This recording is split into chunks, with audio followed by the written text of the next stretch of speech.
Dear students, അടുത്ത topic എന്ന് പറയുന്നത് ക്യാവിറ്റി റെസൊനേറ്റർ ആണ്. ഓക്കെ, സോ എന്താണ് ക്യാവിറ്റി റെസൊനേറ്റർ എന്ന് നോക്കുന്നതിന് മുന്നേ നമുക്ക് വേറൊരു ടോപ്പിക് ഒന്ന് റിഫ്രഷ് ചെയ്യാം. കഴിഞ്ഞ ക്ലാസ്സിൽ പഠിപ്പിച്ചതാണ്.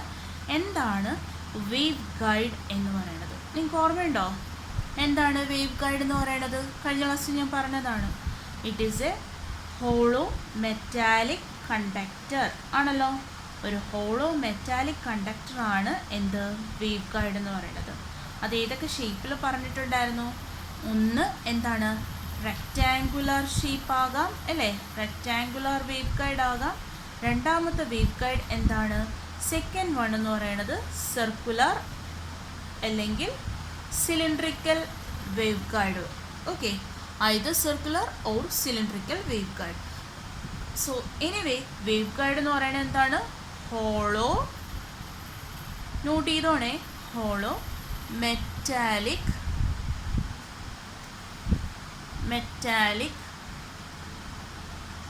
കണ്ടക്ടർ. ഓക്കെ, മനസ്സിലായല്ലോ എന്താണ് വേവ് ഗൈഡ് എന്നുള്ളത്? ക്ലിയർ ആയല്ലോ നിങ്ങൾക്ക്? നെക്സ്റ്റ് എന്ന് പറയുന്നത് ഇനി എന്താണ് ക്യാവിറ്റി റെസൊനേറ്റർ എന്നുള്ളതാണ് നോക്കാൻ പോകുന്നത്. എന്താണ് ക്യാവിറ്റി റെസൊനേറ്റർ?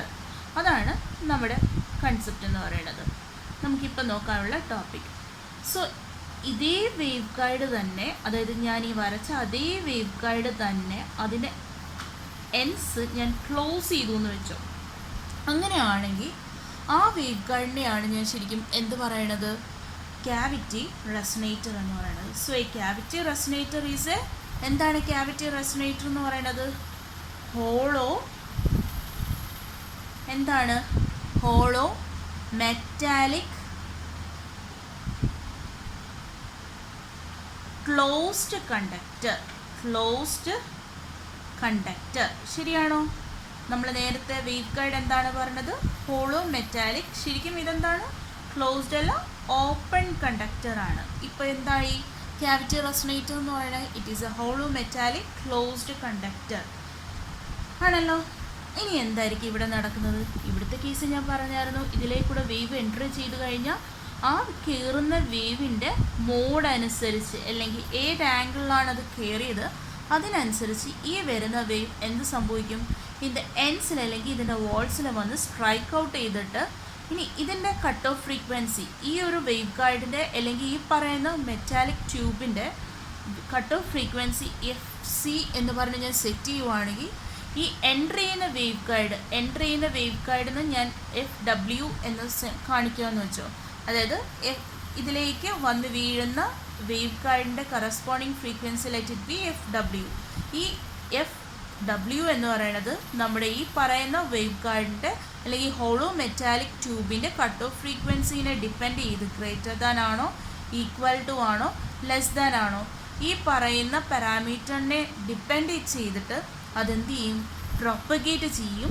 ചില കേസിൽ അത് ലെസ് ദാൻ ആണ്, ഗ്രേറ്റർ ദാൻ ആണെങ്കിൽ FW ഗ്രേറ്റർ ദാൻ FC ആണെങ്കിൽ അത് പ്രൊപ്പഗേറ്റ് ചെയ്യും. ഇല്ല എന്നുണ്ടെങ്കിൽ എന്ത് സംഭവിക്കും, ആ വരുന്ന സിഗ്നൽ പ്രൊപ്പഗേറ്റ് ചെയ്യില്ല. ഇതാണ് ഇവിടെ നടക്കുന്നത്. ഇനി ക്യാവിറ്റി റെസൊനേറ്റേഴ്സ് എടുക്കുവാണെങ്കിൽ സെയിം ഫങ്ഷൻ തന്നെയാണ്. ഇവിടെ എന്താണ്, ഈ രണ്ട് എൻഡ്സും ക്ലോസ്ഡ്. എനിവേ ഇതിനകത്തോടെ ഒരു സിഗ്നൽ കയറണമല്ലോ. അപ്പോൾ ഇനീഷ്യലി ഞാൻ എന്ത് ചെയ്യണം, ഇതിനെ ക്ലോസ് ആയിട്ട് ഒരു സിഗ്നൽ കൊടുക്കണം അല്ലേ. എന്ന് പറഞ്ഞാൽ ഇനീഷ്യലി ഇത് ചെറുതായിട്ടൊന്ന് ഓപ്പൺ ആക്കിയതിന് ശേഷം ഒരു ഇൻപുട്ട് സിഗ്നൽ കൊടുക്കണം അല്ലേ. ഒരു ഇൻപുട്ട് സിഗ്നൽ കൊടുത്തു കഴിഞ്ഞ് കഴിഞ്ഞാൽ, അല്ലെങ്കിൽ ഒരു സിഗ്നൽ കൊടുത്തു കഴിഞ്ഞാൽ ആ സിഗ്നൽ ഈ വേവ് ഗൈഡ് ഇലക്ട്രോമാഗ്നറ്റിക് ഇതിനകത്തോട്ട് കയറിയതിന് ശേഷം എന്ത് സംഭവിക്കും, ഇത് അങ്ങോട്ടും ഇങ്ങോട്ടും അതിൻ്റെ വാൾസിൽ വന്ന് സ്ട്രൈക്ക് ഔട്ട് ചെയ്ത് based on the cut off frequency, നേരത്തെ പറഞ്ഞ അതേ FC എന്ന് പറയുന്ന പാരാമീറ്ററിനെ ഡിപ്പെൻഡ് ചെയ്ത്, suppose let FW be the corresponding impulsed signal or input signal. ഈ FW എന്ന് പറയുന്ന signal frequency greater than FC ആണോ, ഇനി അതോ ലെസ് ദാൻ FC ആണോ എന്നുള്ളതിനെ ഡിപ്പെൻഡ് ചെയ്ത് സിഗ്നൽസിനെ എന്ത് ചെയ്യും, അത് അങ്ങോട്ടും ഇങ്ങോട്ടും പ്രൊപ്പഗേറ്റ് ചെയ്യും. ഇനി പ്രൊപ്പഗേറ്റ് ചെയ്ത് കഴിഞ്ഞതിന് ശേഷം ഇനി എന്തോ ആയിക്കൊള്ളട്ടെ, എന്തായാലും അത് പ്രൊപ്പഗേറ്റ് ചെയ്ത് വെളിയിൽ പോവുക എന്നുള്ളതാണ് ശരിക്കും ഈ ഗ്രേറ്റർ ഓർ ലെസ് ദാൻ വെച്ച് ഇൻഡിക്കേറ്റ് ചെയ്യുന്നത്. ഓക്കെ, ക്യാവിറ്റി റെസൊനേറ്റേഴ്സിൻ്റെ കേസിൽ എന്തായാലും ഈ സിഗ്നൽ ഇവിടെ എത്തുമല്ലോ.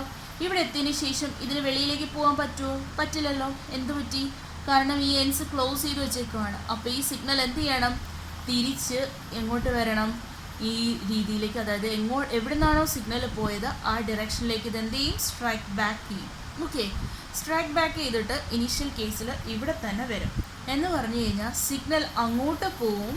അവിടെ പോയി ഇവിടെ വന്നപ്പോൾ എന്താണ്, എൻവോൾസ് ഉണ്ട്. ആ എൻവോൾസ് വെച്ച് കഴിഞ്ഞ് അപ്പോൾ എന്ത് ചെയ്യും, തിരിച്ച് ഇതേ ഡയറക്ഷനിൽ വന്നു. ഇവിടെ വന്നപ്പോഴത്തേക്ക് ഇവിടെ എന്തായി, എൻവോളായി.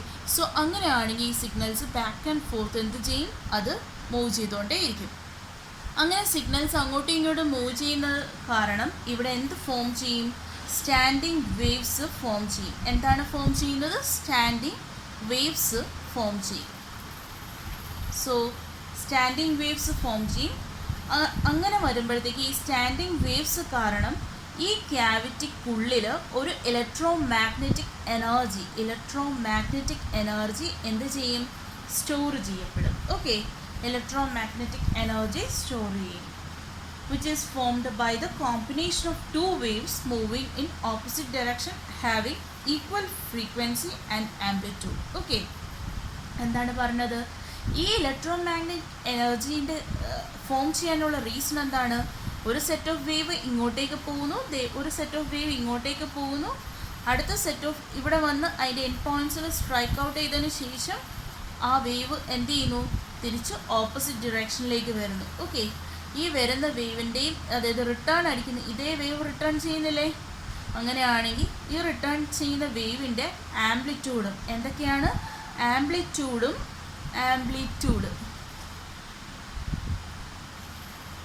ഫ്രീക്വൻസി, ഈ രണ്ട് വേവിൻ്റെ ആംപ്ലിറ്റ്യൂഡും ഫ്രീക്വൻസിയും സെയിം ആണ്. അത് കാരണമാണ് എന്ത് ഫോം ചെയ്യുന്നത്, അല്ലെങ്കിൽ ഇതിൻ്റെ കോമ്പിനേഷൻ കാരണമാണ്, ഈ രണ്ട് വേവ്സിൻ്റെ കോമ്പിനേഷൻ കാരണമാണ് എന്ത് സ്റ്റോർ ചെയ്യപ്പെടുന്നത്, ഇലക്ട്രോമാഗ്നറ്റിക് എനർജി സ്റ്റോർ ചെയ്യുന്നത്. ഓക്കെ, ഇനി ഈ സ്റ്റോർ ചെയ്യുന്ന ഇലക്ട്രോമാഗ്നറ്റിക് എനർജി കാരണം ഈ പറയുന്ന ക്യാവിറ്റി റെസൊനേറ്റേഴ്സിന് കറസ്പോണ്ടിങ് ആയിട്ട് ഒരു ഇക്വലൻ്റ് കണ്ടക്റ്റൻസും ഉണ്ട്, ഇക്വലൻ്റ്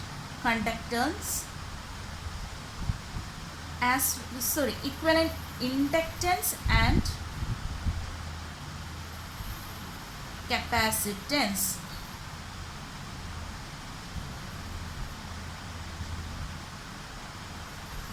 ഓക്കെ, സോ ഇതിനകത്ത് സ്റ്റോർ ചെയ്യുന്ന കറസ്പോണ്ടിങ് ഇലക്ട്രോമാഗ്നറ്റിക് എനർജി കാരണം ഇതിന് അക്രോസ് ആയിട്ട് എന്ത് ജനറേറ്റ് ചെയ്യും, ഒരു effective inductance and capacitance generate ചെയ്യും. ഓക്കെ, ഇനി ഇതിൽ നിന്ന് ഡിസിപ്പേറ്റ് ചെയ്യുന്ന ഫൈനൈറ്റ് കണ്ടക്ടിവിറ്റി, അല്ലെങ്കിൽ ഇതിൽ നിന്ന് ഡിസിപ്പേറ്റ് ചെയ്യുന്ന എനർജി കാരണം എന്ത് നമുക്ക് കണ്ടുപിടിക്കാൻ പറ്റും, ആ ഡിസിപ്പേറ്റ് ചെയ്ത എനർജീനെ ബേസ് ചെയ്ത് നമുക്ക് ഇതിൻ്റെ കറസ്പോണ്ടിങ് ആയിട്ടുള്ള ഇക്വലൻ്റ് റെസിസ്റ്റൻസ് കാൽക്കുലേറ്റ് ചെയ്യാൻ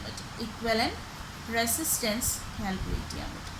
സോ ചുരുക്കി പറഞ്ഞു കഴിഞ്ഞാൽ ഈ ഇലക്ട്രോമാഗ്നറ്റിക് എനർജി വെച്ച് നമുക്ക് എന്തൊക്കെ കാൽക്കുലേറ്റ് ചെയ്യാൻ പറ്റും, equivalent inductance and capacitance and equivalent resistance calculate ചെയ്യാൻ പറ്റും. ഓക്കെ, ഇനി അടുത്തതെന്ന് പറഞ്ഞു കഴിഞ്ഞാൽ ഒരു ക്യാവിറ്റി റെസൊനേറ്റേഴ്സിനകത്ത് ഞാൻ പറഞ്ഞു ഇവിടെ എൻ്റർ ചെയ്യുന്ന ഓരോ വേവ്സും ഓരോ മോഡ് ഓഫ് ഓസിലേഷനിലായിരിക്കും, ഓരോ മോഡിനും കറസ്പോണ്ടിങ് ആയിട്ട് ഓരോ ഫ്രീക്വൻസി കാണും. ഓക്കെ, ലെറ്റ് ഇറ്റ് ബി, ഇപ്പോൾ മോഡ് TE മോഡാവാം, അല്ലെങ്കിൽ TE10 മോഡാവാം, അങ്ങനെ ഓരോ മോഡ്സ് ഉണ്ടാവും.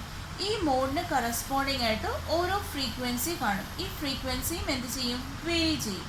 അങ്ങനെയാണെങ്കിൽ ഇനി when the frequency of the input signal is equal to the resonant frequency, എന്തായാലും ഈ ഡിവൈസിന് ഒരു റെസൊനൻറ്റ് ഫ്രീക്വൻസി ഉണ്ട്. റെസൊനൻറ്റ് ഫ്രീക്വൻസി നമ്മളെപ്പോഴും FR എന്ന് പറയുന്നു വെച്ചോ, ഈ FR തന്നെയാണ് ഞാൻ FC എന്ന് പറയുന്നത് കട്ട് ഓഫ് എന്ന് ഇൻഡിക്കേറ്റ് ചെയ്യുക. Suppose when the input signal is equal to the resonant frequency of the device, ആ സമയത്ത് ഒരു മാക്സിമം ആംപ്ലിറ്റ്യൂഡ് ഈ സ്റ്റാൻഡിങ് വേവ്സിന് ജനറേറ്റ് ചെയ്യും. എപ്പോഴാണ് ഈ മാക്സിമം ആംപ്ലിറ്റ്യൂഡ് ജനറേറ്റ് ചെയ്യുന്നത്, ഇപ്പോൾ FW ആണ് നമ്മുടെ ഇൻപുട്ട് സിഗ്നൽ എങ്കിൽ എപ്പോഴാണോ FW ഈക്വൽ ടു ഇതിൻ്റെ resonant frequency, it can be either FC or FR. Okay, FW എപ്പോഴാണോ when FW equal to either FC or FR. FR എന്ന് നമ്മൾ ഡിനോട്ട് ചെയ്യും. FC എന്ന് പറയുന്ന കട്ട് ഓഫ് ഫ്രീക്വൻസി, അതിനെ തന്നെയാണ് നമ്മൾ റെസൊനൻറ്റ് ഫ്രീക്വൻസി എന്ന് പറയുന്നത്. എപ്പോഴാണോ ഇത് രണ്ടും കൂടി ഈക്വൽ ആവുന്നത് ആ സമയത്ത് ഇവിടെ ഫോം ചെയ്യുന്ന സ്റ്റാൻഡിങ് വേവ്സ് എന്ന് പറഞ്ഞാൽ സിനുസോയ്ഡൽ വേവ് ആണ്, അതിൻ്റെ കറസ്പോണ്ടിങ് ആംപ്ലിറ്റ്യൂഡ് എന്ന് പറയുന്നത് മാക്സിമം ആയിരിക്കും. ഓക്കെ, ഇനി ഏത് മോഡിലാണോ ലോവസ്റ്റ് റെസൊണൻറ്റ് ഫ്രീക്വൻസി വരുന്നത് ആ കറസ്പോണ്ടിങ് മോഡിനെയാണ് നമ്മൾ എന്ത് പറയുന്നത്, ഡോമിനൻറ്റ് മോഡ് എന്ന് പറയുന്നത്. ഓക്കെ, കഴിഞ്ഞ ക്ലാസ്സിൽ ഞാൻ പറഞ്ഞതാണ് എന്താണ് ഡോമിനൻറ്റ് മോഡ് എന്ന് പറയുന്നത്. കോമൺലി യൂസ്ഡ് റെസൊനേറ്റേഴ്സ് എന്ന് പറയുന്നത് rectangular cavity resonator and circular cavity resonator. ഒന്നും കൂടി നമ്മൾ യൂസ് ചെയ്യും. നമ്മളിവിടെ രണ്ടെണ്ണമാണ് മെയിൻലി പറഞ്ഞത്, മൂന്നാമത് ഒരെണ്ണവും കൂടിയുണ്ട്. എന്താണെന്ന് നോക്കൂ, റീ എൻട്രൻറ്റ് ക്യാവിറ്റി റെസൊനേറ്റർ. എന്താണ് re entrant?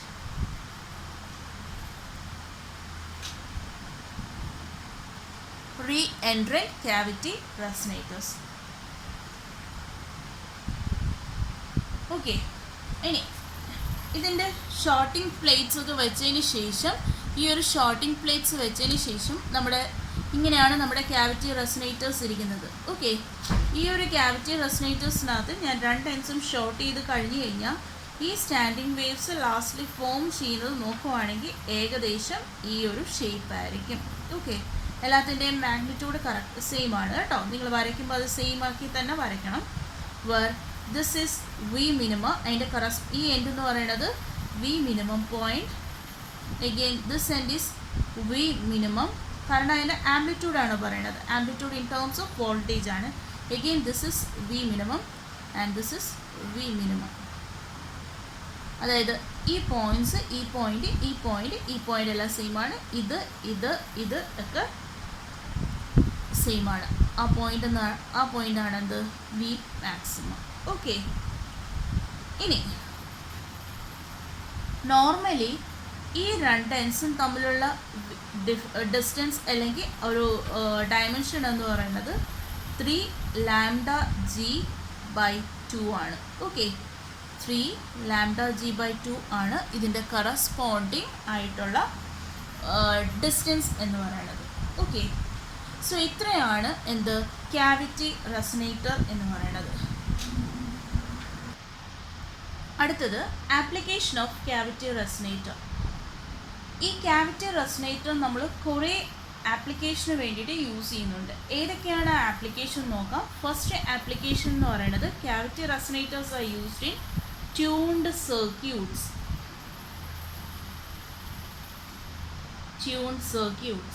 Second application, cavity resonators are used as cavities in klystron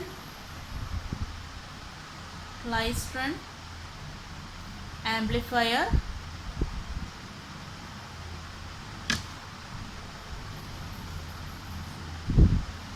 oscillator. Okay, ഇതെന്താണെന്നുള്ളത് നമ്മൾ ഡീറ്റെയിൽ ആയിട്ട് പഠിക്കും. നമുക്ക് പഠിക്കാനുള്ളതാണ് ക്ലൈസ്ട്രോൺ ആംപ്ലിഫയർ. ഇതൊക്കെ മൈക്രോവേവ് സോഴ്സസ് ആണ് കേട്ടോ. ഇത് മൈക്രോവേവ് സോഴ്സസ് ആണ്. Next one, they are used in cavity magnetron.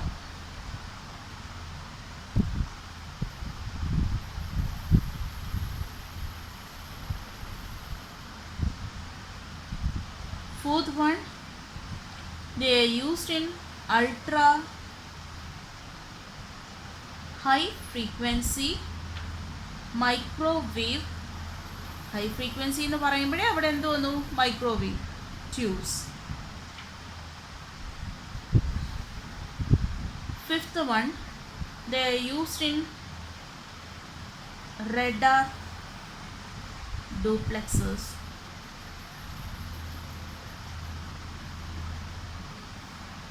Sixth one, cavity resonator are used in wave meters.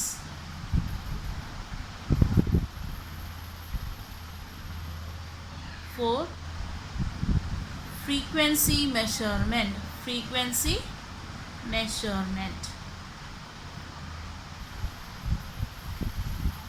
ഇത്രയാണ് ക്യാവിറ്റി റെസൊനേറ്റേഴ്സിൻ്റെ മെയിനായിട്ടുള്ള ആപ്ലിക്കേഷൻ. ഈ വേവ് മീറ്റേഴ്സ് നമ്മൾ പറഞ്ഞിരുന്നു നമ്മുടെ മൈക്രോവേവ് സിസ്റ്റത്തിൻ്റെ കേസിൽ നമ്മൾ വേവ് മീറ്റേഴ്സിൻ്റെ കേസ് പറഞ്ഞു പോയിരുന്നു. അവിടെ നമുക്ക് ഫ്രീക്വൻസി മെഷർമെൻറ്റിന് വേണ്ടിയിട്ടാണ് എന്ത് യൂസ് ചെയ്യുന്നത്, ക്യാവിറ്റി റെസൊണേറ്റേഴ്സ് യൂസ് ചെയ്യുന്നത്. എല്ലാവർക്കും മനസ്സിലായി എന്ന് വിശ്വസിക്കുന്നു. സോ അതിൻ്റെ ആപ്ലിക്കേഷൻ എന്തൊക്കെയാണ്? ഒന്ന് ട്യൂൺഡ് സർക്യൂട്ടിൽ യൂസ് ചെയ്യുന്നു, ക്ലൈസ്ട്രൺ ആംപ്ലിഫയർ അല്ലെങ്കിൽ ഓസിലേറ്റേഴ്സിലെ മൈക്രോവേവ് സോഴ്സസ് ആയിട്ട് യൂസ് ചെയ്യുന്നു, ക്ലൈസ്ട്രൺ ആംപ്ലിഫയറിൽ അല്ലെങ്കിൽ ഓസിലേറ്റേഴ്സിൽ യൂസ് ചെയ്യുന്നു. ശരിക്കും എന്താണ് ഈ ക്ലൈസ്ട്രൺ ആംപ്ലിഫയേഴ്സ് എന്നൊക്കെ പറയുന്നത്? അത് മൈക്രോവേവ് സോഴ്സസ് ആണ്.